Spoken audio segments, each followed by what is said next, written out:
किसान भाइयों नमस्कार। इसके पिछले एपिसोड में मैंने आपको बैगन की खेती, टमाटर की खेती एवं मिर्चे की खेती के बारे में मैंने आपको बताया था और आपसे मैंने यह भी कहा था कि यदि आपको जो भी पूछना हो आप कमेंट के माध्यम से हमसे पूछ सकते हैं। तो आज आइए हम लोग पुनः गोभी की खेती के बारे में अध्ययन करते हैं। सर्वप्रथम गोभी का वानस्पतिक नाम ब्रेसिका ओलेरेसिया वेराइटी ब्रोटाइटिस, यह जो है क्रूसीफेरी फैमिली का है, क्रूसीफेरी इसका कुल है। तो आइए हम लोग बीज से शुरू करते हैं कि जैसे हमने आपको पिछले एपिसोड में भी बताया था कि आपको बीज कहाँ से लेना चाहिए। भारतीय सब्जी अनुसंधान संस्थान आराजी लाइन वाराणसी में है। यह भारत का सबसे बड़ा सब्जी अनुसंधान संस्थान केंद्र है। आप वहां से शुद्ध एवं शोधित एवं अच्छी बीज प्राप्त कर सकते हैं। इसके अलावा भी मैंने आपको बताया था कि चंद्रशेखर आजाद कृषि एवं प्रौद्योगिकी विश्वविद्यालय कानपुर, वहां से भी आप बीज उपलब्ध हो जाएगी आपको। अगला मैंने आपको फिर बताया था कि नरेंद्र देव कृषि एवं प्रौद्योगिकी विश्वविद्यालय कुमारगंज फैजाबाद, वहाँ से भी आपको उत्तम कोट की बीज उपलब्ध हो जाएगी। इसके बाद मैंने आपको बताया था कि यदि बीज उपचारित है तो ठीक है, नहीं उपचारित है तो आपको उपचारित कर लेना चाहिए। जैसा कि मैंने आपको बताया था कि 3 ग्राम दवा प्रति केजी के लिए पर्याप्त होता है। तो उसमें 4 दवा मैंने आपको बताया था, सेरेसेन, थीरम, केप्टान, एग्रोसेन जीएन। इसमें से कोई एक दवा जो भी बाजार में आसानी से उपलब्ध हो जाए उसको आप ले लीजिए और 1 केजी में 3 ग्राम, इससे ज़्यादा मात्रा नहीं होनी चाहिए। उससे आप बीज को शोधित कर लीजिए, उपचारित कर लीजिए। इसके बाद तभी आप बीज को नर्सरी में डालिए। भूमि को भी मैंने कहा था आपको उपचारित करने के लिए कि भूमि को उपचारित करने के लिए भी केप्टान जो यहाँ 3 ग्राम पर केजी के दर से आप बीज को उपचारित कर रहे हैं, तो वहाँ पे प्रति स्क्वायर मीटर की दर से भूमि को उपचारित करना है। केप्टान से या फार्मेल्डिहाइड से आपको भूमि को शोधित कर लेना है, उपचारित कर लेना है। इसका क्या लाभ है हम आगे आपको विस्तृत बताएंगे। आगे फिर हम आते हैं कि भूमि कैसी होनी चाहिए। देखिए, हर भूमि में गोभी की खेती आप कर सकते हैं, लेकिन सबसे अच्छी भूमि होती है दोमट भूमि। इस भूमि को उपजाऊ भी मानते हैं, इसकी जल धारण क्षमता भी अधिक होती है और इसमें जीवाश्म की मात्रा भी अच्छी खासी पाई जाती है। आगे आइए, बीज बोने का समय। देखिए मेरे प्रिय किसान भाइयों, आपका मेन उद्देश्य होता है कि कम से कम लागत में अधिक से अधिक प्रॉफिट हो, अधिक से अधिक पैसा आपको प्राप्त हो सके। तो इसमें हमने आपको बताया था कि सबसे पहले हमको अगेती खेती करनी है। अगेती खेती में आपको पैसा अधिक मिलता है। इस समय मार्केट में सितंबर के महीने में, इसमें अक्टूबर चल रहा है, सितंबर के महीने में इतनी बड़ी गोभी आपको 60-70 रुपए की मिलती थी। आज के मार्केट में भी 50 रुपये 40 रुपये से कम की गोभी नहीं है, और वो मीडियम साइज की गोभी। तो आप सोच सकते हैं कि कितना अच्छा इस समय किसान भाइयों को प्रॉफिट मिल रहा होगा। तो देखिए, बीज बोने के लिए 3 समय हैं। एक साल में आप गोभी की 3 फसल ले सकते हैं। तो पहली अगेती फसल जिसको हम कहते हैं, इसकी आपको नर्सरी में बुआई कब करना है? मई में। मई में आपको बुआई कर देना है। 30 दिन की जब आपकी पौध तैयार हो जाए सीडलिंग, तो उस पौधे को आप 30 दिन बाद अर्थात मई में डाले तो जून में इसकी रोपाई कर दीजिए। जून में इसकी रोपाई कर दीजिए और यह फसल सितंबर में आपको मार्केट में आ जाएगी।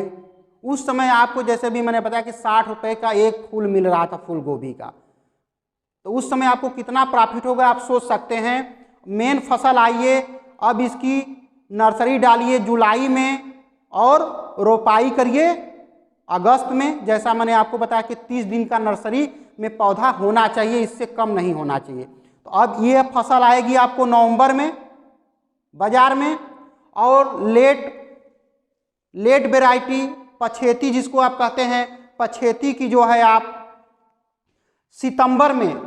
सितंबर के महीने में नर्सरी डालिए और अक्टूबर में रोपाई कर दीजिए, तो यह फसल आपको जनवरी में मिल जाएगी। तो इस तरह आपने देखा कि 3 फसल आपको साल में मिल गया।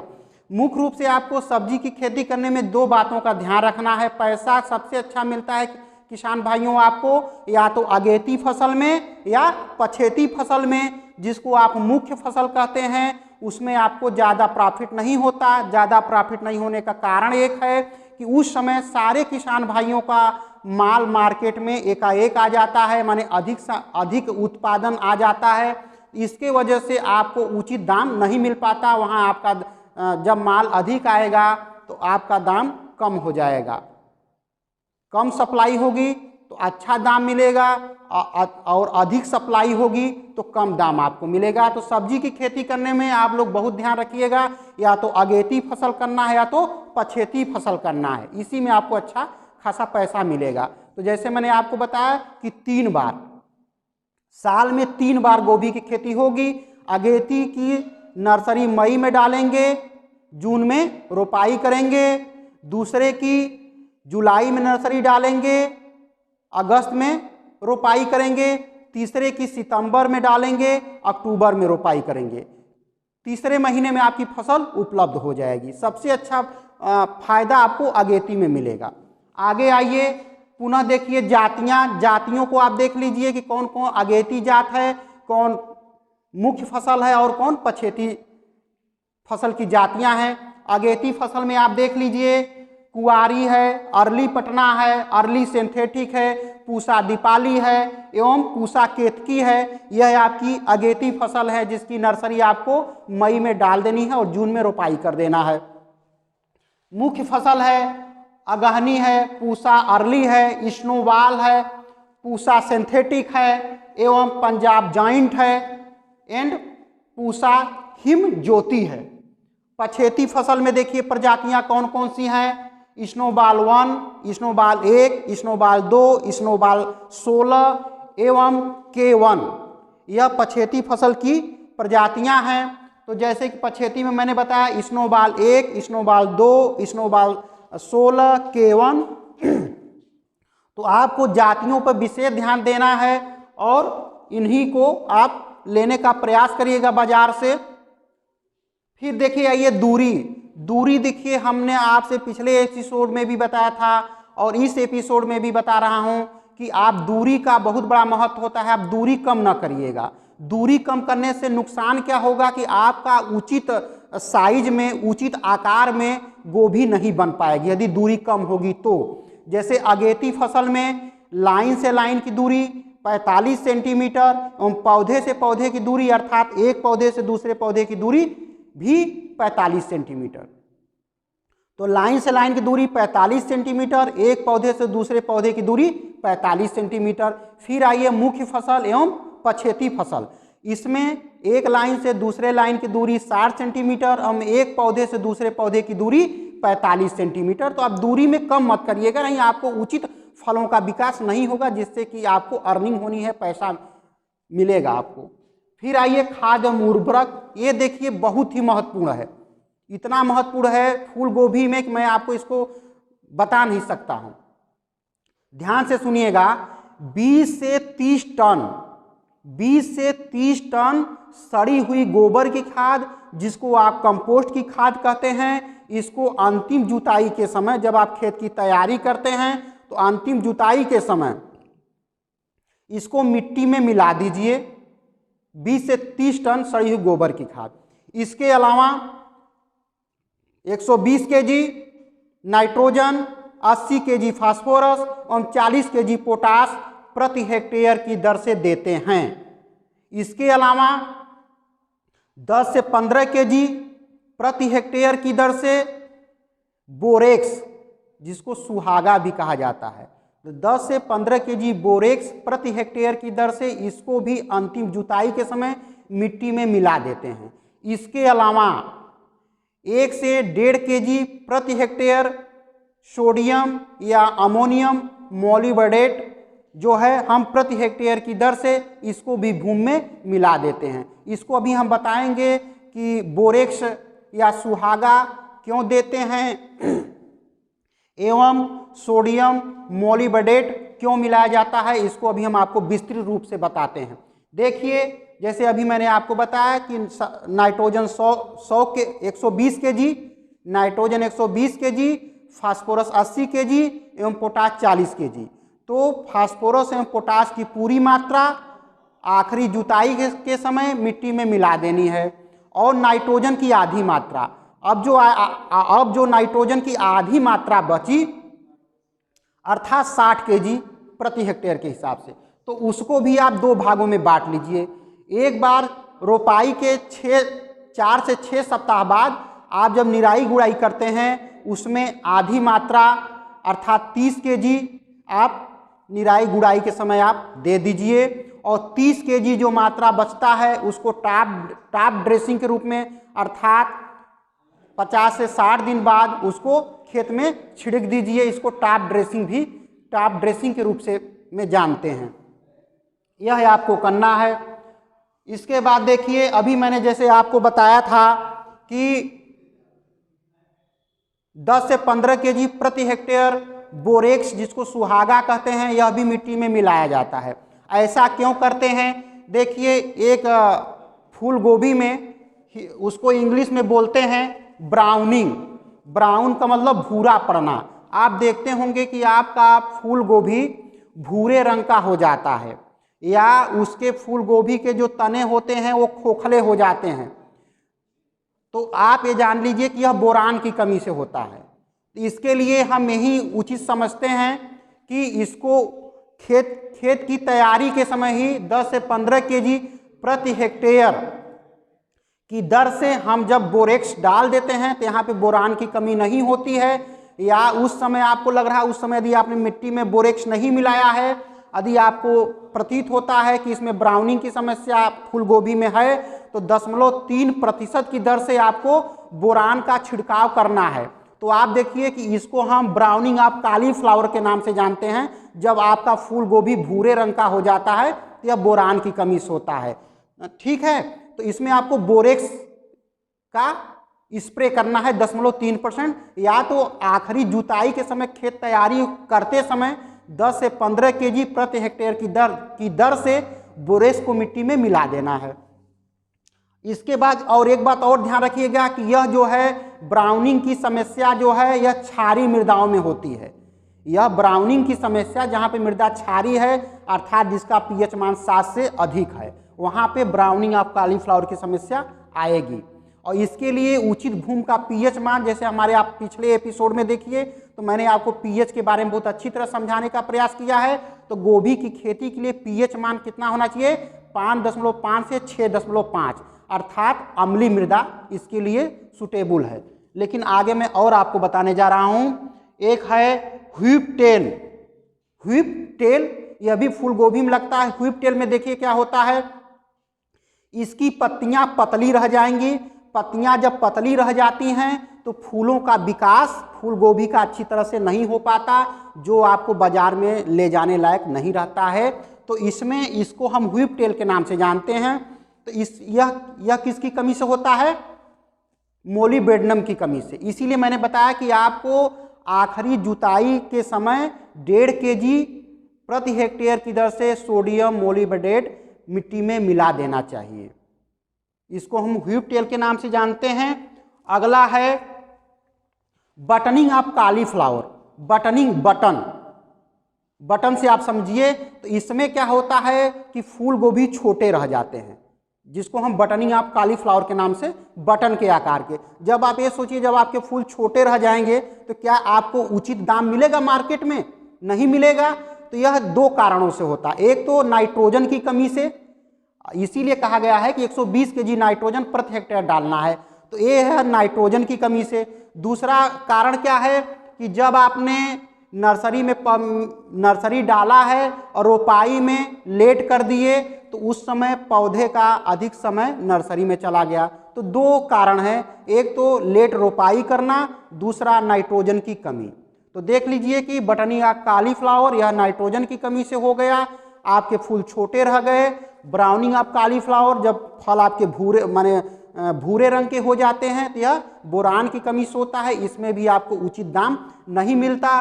व्हीप टेल में क्या है कि पत्तियां का उचित विकास नहीं होता, पत्तियां पतली रह जाती हैं, उसमें भी फूल गोभी उचित प्रकार से नहीं बन पाता या उचित प्रकार से उनका विकास नहीं हो पाता। एक शब्द आता है ब्लांचिंग। देखिए फूल गोभी का उचित रंग जो होता है वह बिल्कुल सफ़ेद होता है, क्रीम दूध की तरह होता है। तो इसमें जब सूर्य की रोशनी तेज पड़ती है तो उसमें भी फूल गोभी का रंग बदल जाता है, तो इसलिए उसको हम पत्तियों से नीचे की फूल गोभी की पत्तियों को तोड़ के उसको ढक देते हैं, लेकिन 5 दिन से ज़्यादा उसको भी आप मत ढकिएगा, नहीं वो भी नुकसान करते हैं उसके रंग पे। तो इसको हम ब्लांचिंग कहते हैं, उसके फल को, उसके फूल गोभी को पत्तियों से ढक देना, इसको हम ब्लांचिंग के नाम से जानते हैं। तो यह और एक होता है रिक्टिनिनेस। यह क्या होता है कि यह जैसे फूल गोभी तैयार है, यदि आपने उसकी कटाई में लेट किया, काट के मार्केट में ले जाने में, तो वहाँ भी पुष्पक्रम निकलना शुरू हो जाते हैं, तो उसको हम रिक्टिनेस के नाम से भी जानते हैं। तो यह उसके प्रिकॉशन आपको करना है कि फर्टिलाइजर के अलावा।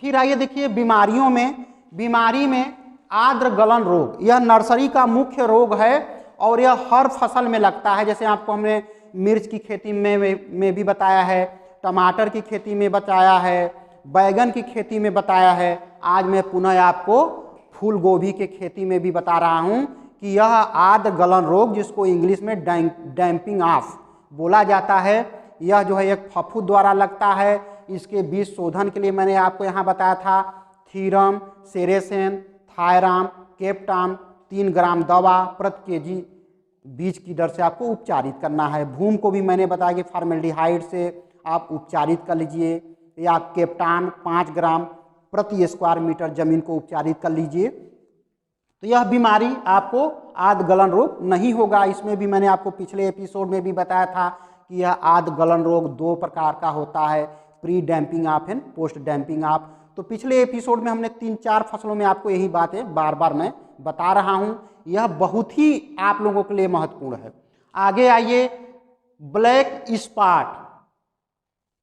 देखिए ब्लैक स्पॉट, यह फूल गोभी, जैसा आपका फूल गोभी लगा है तो फूल गोभी के ऊपर आप देखेंगे बीच बीच में काले काले रंग के स्पॉट पड़ जाते हैं, चित्तीदार आपको दिखाई देंगे। तो यह एक फफूंद द्वारा होता है। यह किसके द्वारा होता है?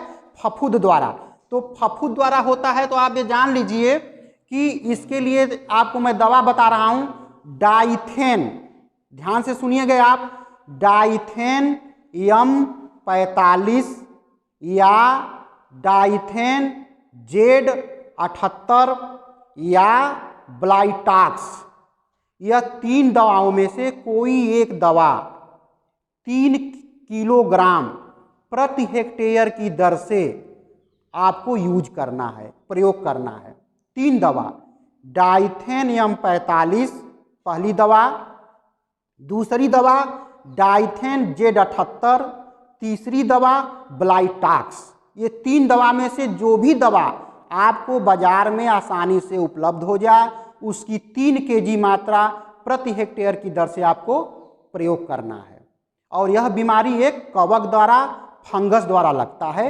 यह फूल गोभी के ऊपर आपको काले काले भूरे भूरे रंग के, काले काले रंग के स्पॉट दिखाई देंगे, जैसा कि नाम से प्रतीत है, ब्लैक स्पॉट। ब्लैक मीन्स काला, स्पॉट मीन्स धब्बा, काले काले रंग के धब्बे पड़ जाएंगे, जिससे आपको उचित दाम बाजार में नहीं मिलेगा, क्योंकि फूल का ही उचित दाम मिलता है। दूसरा है ब्लैक राट। ब्लैक मीन्स काला, राट मीन्स सड़ना। तो यह क्या होता है, पत्तियों में आप देखिए जहाँ से फूल गोभी बनना शुरू होता है तो उसके अगल बगल की पत्तियों के, जहाँ से पत्ती फूल गोभी को कवर ढकने का काम कर रही, तो वहीं से काला पड़ जाता है, वहीं से पत्तियां सड़ के नीचे गिर जाती हैं। यह भी कवक द्वारा ही बीमारी होती है, ब्लैक स्पॉट भी। इसमें भी वही दवा प्रयोग करना है, जैसे अभी हमने आपको थोड़े समय पहले बताया था कि डाइथेन M45 या डाइथेन Z78 या ब्लाइटॉक्स, इस तीनों दवा में से जो दवा आपको आसानी से बाजार में उपलब्ध हो जाए उसकी 3 kg प्रति हेक्टेयर की दर से उपलब्ध माने आपको प्रयोग करना है। आगे आइए कीट में फूल गोभी में मुख्य रूप से एक कीट मेजर होता है। आप देखिए बाजार चलाइए कभी कभी आपको हरे रंग का कैटरपिलर इल्ली आपको फूल गोभी पर दिखाई देती हैं, जिसको हम फूल गोभी बग के नाम से भी जानते हैं। तो इसमें आपको मैलाथियान 400 मिलीलीटर दवा 600 लीटर पानी में घोल बनाकर प्रति हेक्टेयर की दर से प्रयोग करना है। एक और समस्या आती है एफिड्स की भी समस्या आती है, जिसको आप लोग माहू बोलते हैं। माहू में भी हम